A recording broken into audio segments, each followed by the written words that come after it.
The crystal shattered at my feet, and Elena's silk scarf slipped as she reached for the glass. I had been watching the ballroom from the head of the dining table, where 12 candles burned above white roses and untouched champagne. The Moretti estate had never looked more polished. Golden light spilled from 3 crystal chandeliers. Violins murmured near the marble staircase, and the air smelled of beeswax, expensive perfume, and rosemary drifting from the kitchen. Yet Elena moved through it all, as if she were trying not to disturb the shadows. She wore the black uniform chosen for the household staff, every button fastened, her dark hair pinned neatly beneath a narrow cream scarf. I had noticed the scarf when she entered. The room was too warm for silk around the throat. I told myself it meant nothing. Then a young guest swung his elbow while reaching for a bottle. His glass struck the floor. Red wine spread across the pale rug, and conversation thinned beneath the soft scrape of Elena's shoes. "Leave it," I said. She either did not hear me or decided the broken glass mattered more than my command. She crouched, one hand gathering the larger pieces while the other held a silver tray against her hip.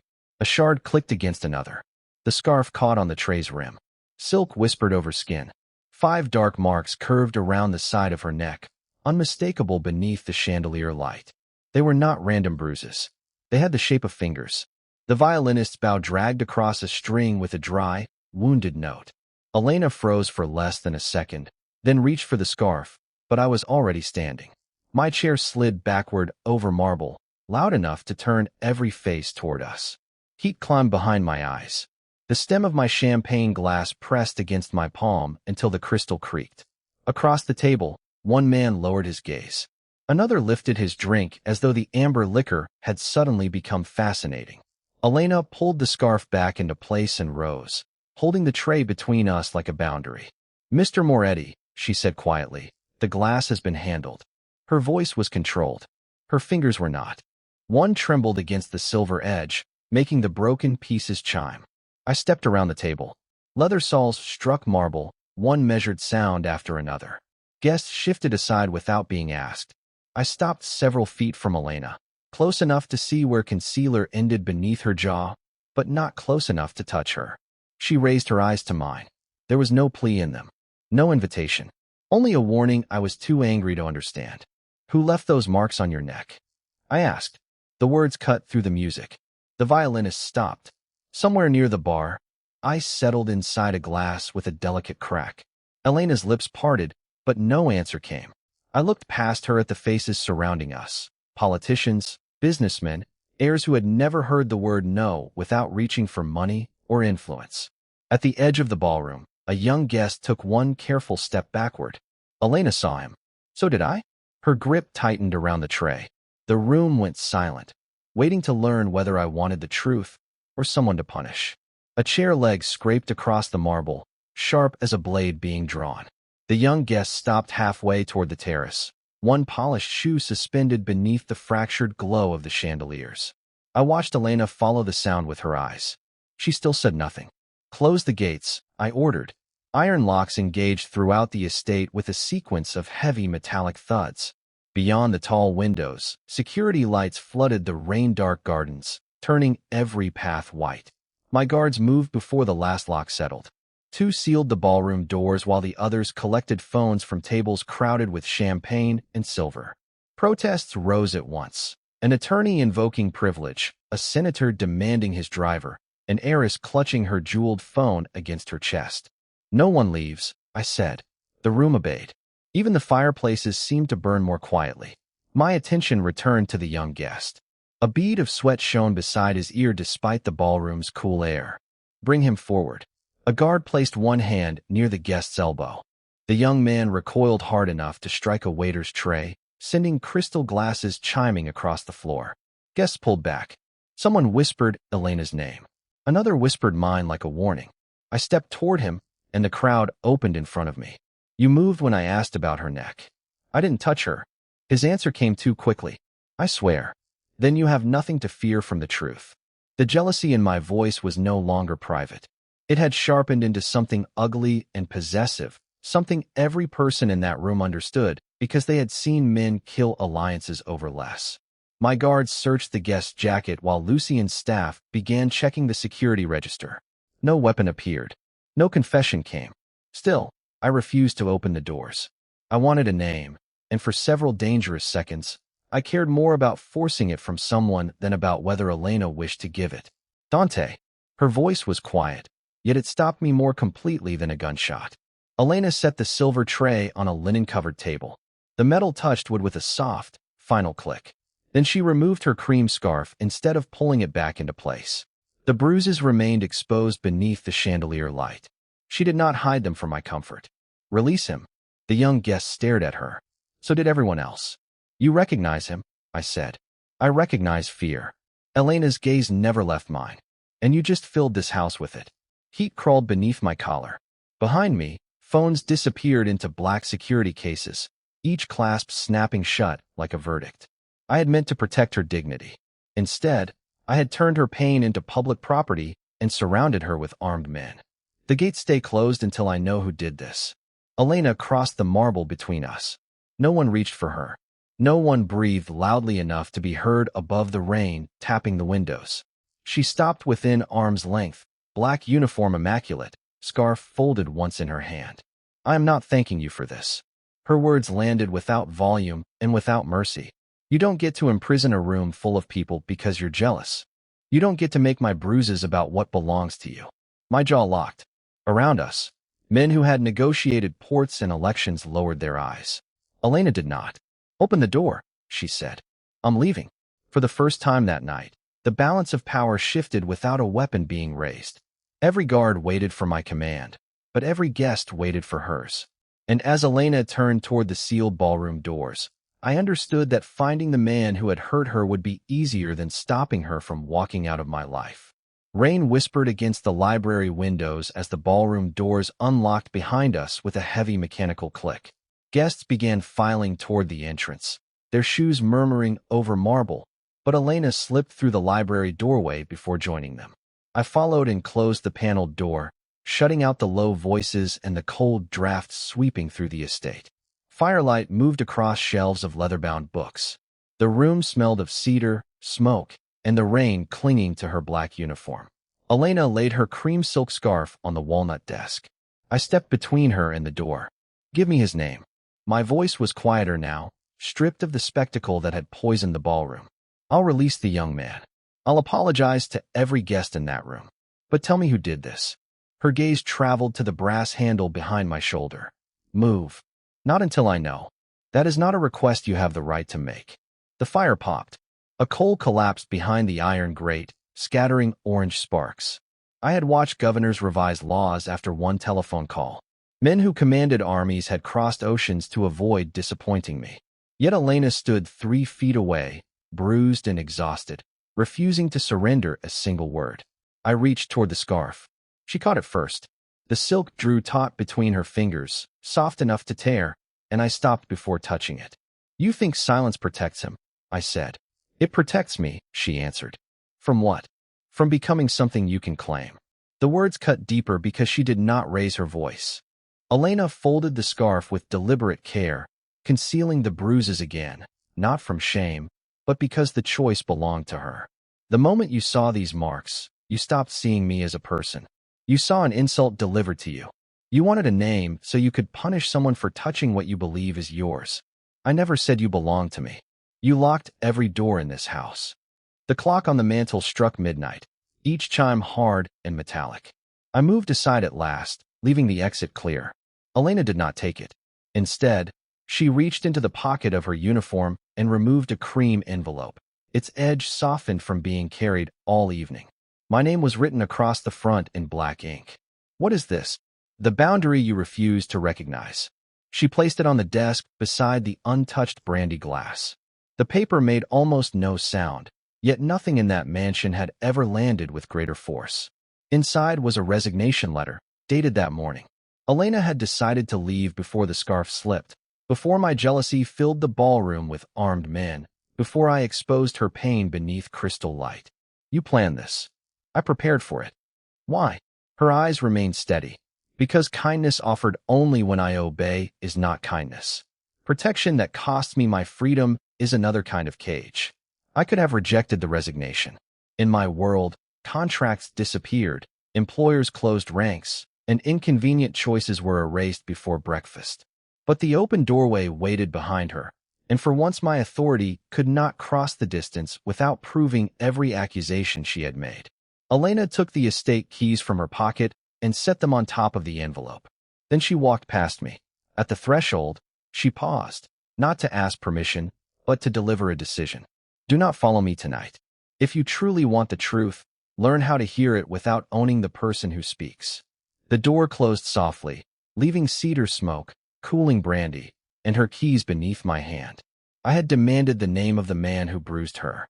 By midnight, the only name written before me was mine, and the question tightening around the estate was no longer whom I would punish, but what Elena had already known that made her choose freedom before the danger ever reached my table. Blue light began flashing across the library ceiling at 6:12 the next morning, cold and rhythmic against the carved walnut shelves. My phone vibrated beside Elena's keys, then again, until the crystal tumbler trembled against the desk. 32 missed calls, 1 federal warrant, and a video spreading faster than any order I could give. The footage had been recorded from inside the ballroom. It showed the iron gates closing, guards collecting phones, and the young guest being searched beneath the chandeliers. Then the camera tightened on Elena's uncovered bruises and my face as I stood before her. Someone had removed her words and kept only my rage.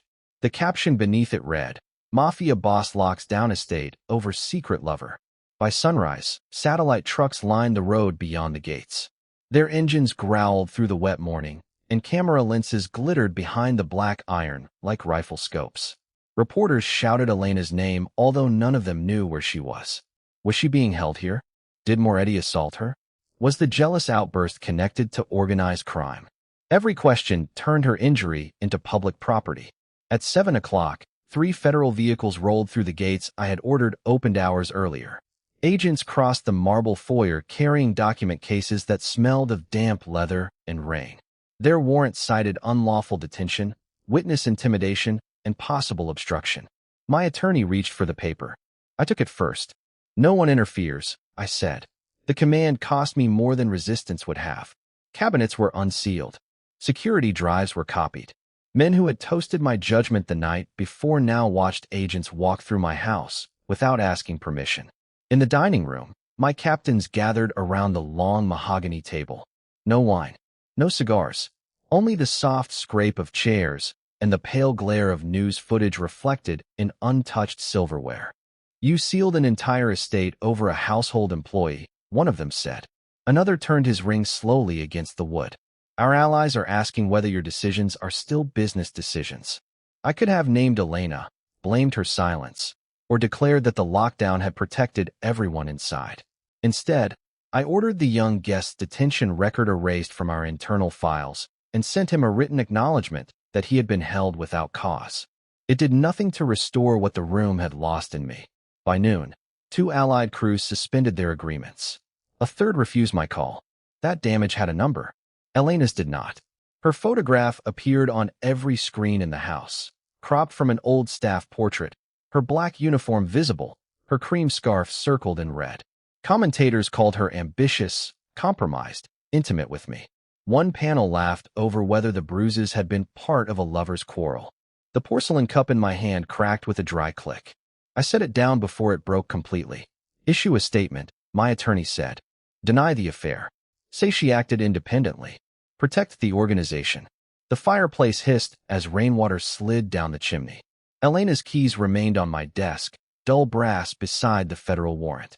To save my standing, I needed only to distance myself from her. To protect her name, I would have to admit that every choice exposed in that video had been mine.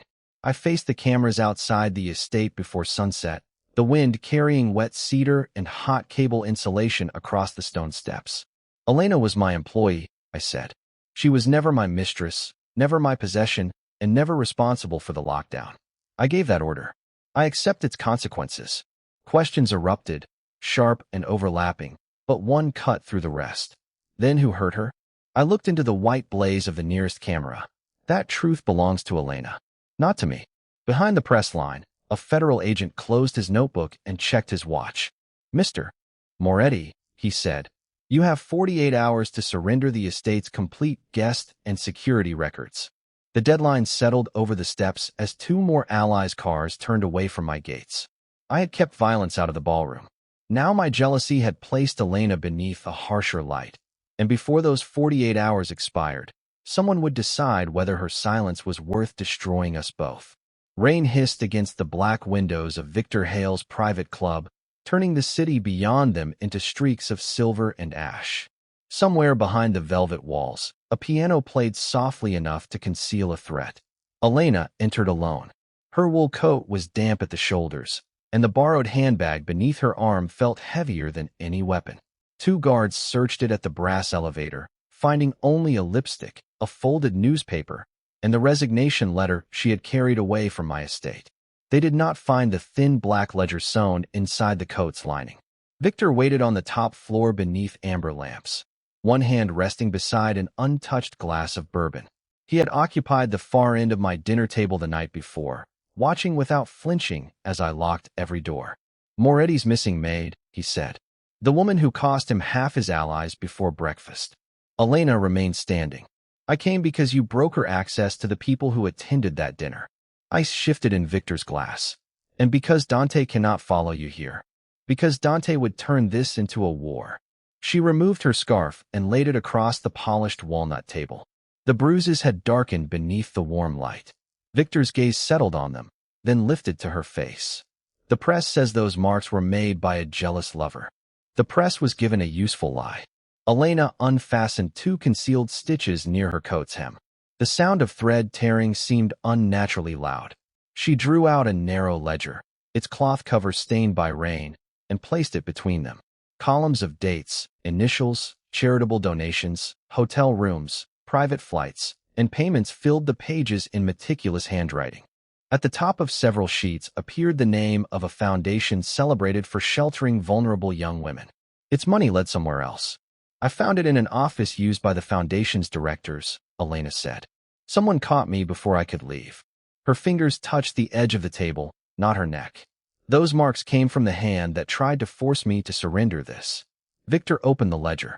The bourbon stopped halfway to his mouth. "Do you understand whose names are here? That is why I chose you. Choosing me may cost you more than bruises. Remaining silent already cost me my name." Elena slid her phone across the walnut. On its screen waited a scheduled message addressed to federal investigators, with photographs of every page attached. "If I fail to cancel that message by midnight, the ledger goes to them. If I disappear, it goes sooner. You will contact every person whose payments you arranged and tell them the woman they smeared has the record that can bury them." Victor's expression hardened. "What do you want?" "Safe passage for the people being moved through that charity, and the identity of the man who ordered me stopped."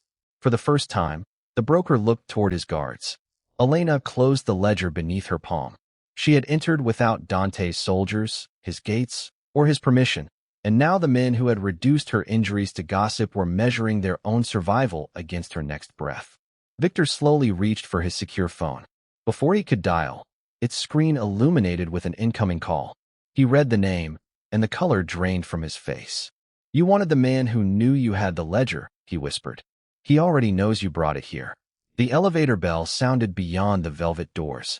Once, then the lock began to turn. The elevator gears stopped with a metallic thud, but the velvet doors never opened. A thin amber light flickered above them while cold air moved through Victor Hale's club, carrying the scent of cedar smoke and polished leather. Victor's guards reached beneath their jackets. Elena kept one hand on the closed ledger. Then the secure phone rang again. Victor answered, listened for 3 seconds, and lowered his weapon with an expression Elena had never seen on a man like him. Disbelief without relief. "It's Moretti," he said. 50 miles away, Dante's voice entered the private chamber of the Moretti Council through a brass speaker set into a walnut table. He did not appear on any screen. Only 12 men, 12 crystal glasses, and the dry scratch of an old ceiling fan occupied the room. "Elena walks out of Hale's club untouched," Dante said. "No surveillance. No pursuit. No condition that she return to my estate." Councilman Rizzo leaned toward the speaker. "The ledger belongs to all of us now. It belongs to her." A murmur passed beneath the chandelier. Victor placed his phone on speaker, allowing Elena to hear both rooms. The men surrounding the council table demanded compensation for withdrawing their hunters. Dante offered the Moretti freight corridor running from Newark to Montreal, a route that carried millions every month and bound half his allies to him. Silence followed. Even Victor's guards stopped shifting their weight. "That corridor is your seat at this table," Rizzo warned. "Then remove the chair." Paper slid across wood in the council chamber. Dante's attorney read the transfer terms aloud.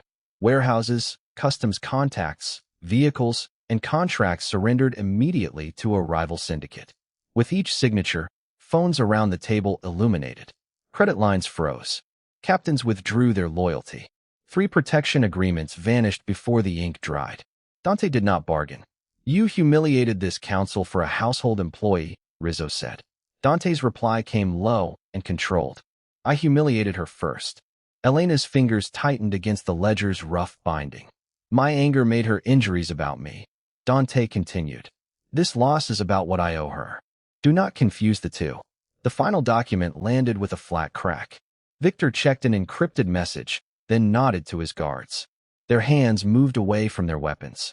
The elevator lock released, and the doors opened onto an empty marble corridor washed in pale gold.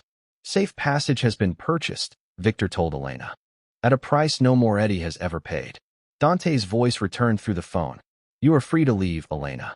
You do not owe me your return, your forgiveness, or the truth you chose not to give me." No command followed. No car waited under his orders. Elena picked up the ledger and crossed the threshold alone. Behind her, the council speaker carried Rizzo's final declaration. Dante Moretti had severed himself from the organization, forfeited the corridor, and surrendered every claim to its protection. The call ended. Outside, wet pavement reflected the club's amber sign, and the night air felt sharp against Elena's bruised neck. Across the city, men who had once feared Dante began dividing what he had lost. One of them sent a single message to the Moretti estate. "Without the council, you will not survive until morning." Dante had bought Elena's freedom without asking her to come back. Now someone intended to collect the rest of the debt from him. Rain hissed against the windshield as the town car carried Elena away from Victor Hale's club, its tires cutting through black water and reflected neon. The leather seat was cold beneath her palm. The ledger rested beside her, smelling of dust, ink, and the office where someone had nearly strangled the truth out of her. Her phone vibrated. A scheduled audio file had unlocked when Victor's network copied the photograph pages. Static crackled through the speaker, followed by Lucien Caruso's measured voice. "Seat the young man near Elena. When Moretti sees her neck, let jealousy do the rest." Another voice asked about the ledger. Lucien answered, "She won't reach morning. Neither will Dante once the council abandons him." Elena replayed the final sentence only once. Then she told the driver to turn around. The Moretti estate rose through the rain 20 minutes later, its limestone walls washed pale beneath security lamps. The front gates hung open. Inside, the usual guards were gone, replaced by Lucien's men in dark coats. Elena stepped from the car with the ledger under one arm and entered through the service passage she had used for years, where copper pipes ticked in the walls and bleach stung the damp air. Beyond the library doors, Lucien stood before 6 armed men while Dante faced him alone beside the cold fireplace. No council protection, no loyal perimeter. Only rain tapping the tall windows and the quiet click of a pistol being readied. "You surrendered an empire for a servant," Lucien said. "That makes you unfit to keep what remains." Dante's hand stayed visible. "Then say what you came to say." He already did. Elena's voice cut across the room. Every head turned. She walked beneath the amber lamps and placed her phone on the mahogany table.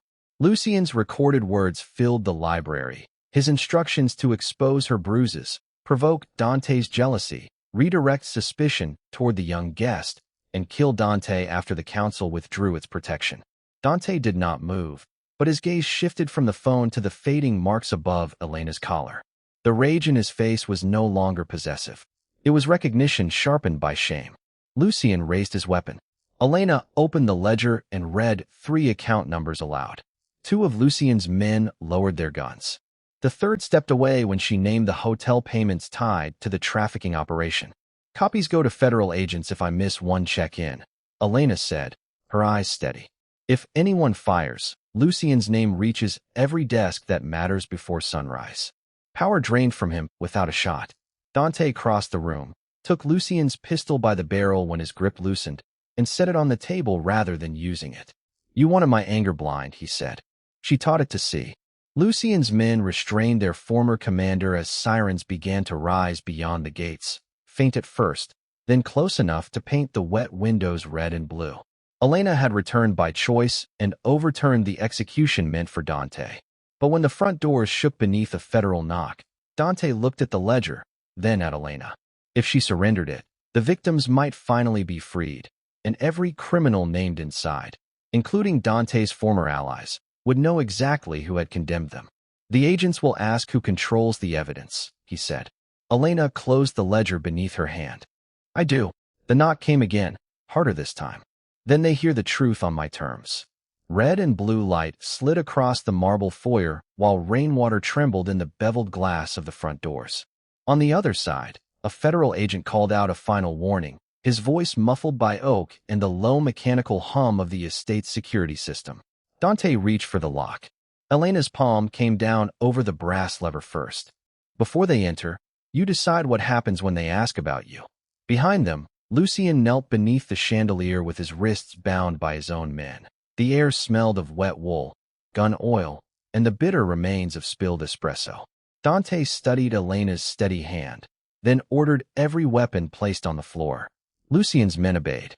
Metal touched marble one piece at a time, each impact sharp in the cavernous room. Dante keyed in the security code and opened the doors himself. Cold rain blew across his shirt as federal agents entered with raised weapons and clipped commands. He offered no resistance. When the lead agent demanded the ledger, Elena held it against her ribs. "You get photograph pages tonight," she said.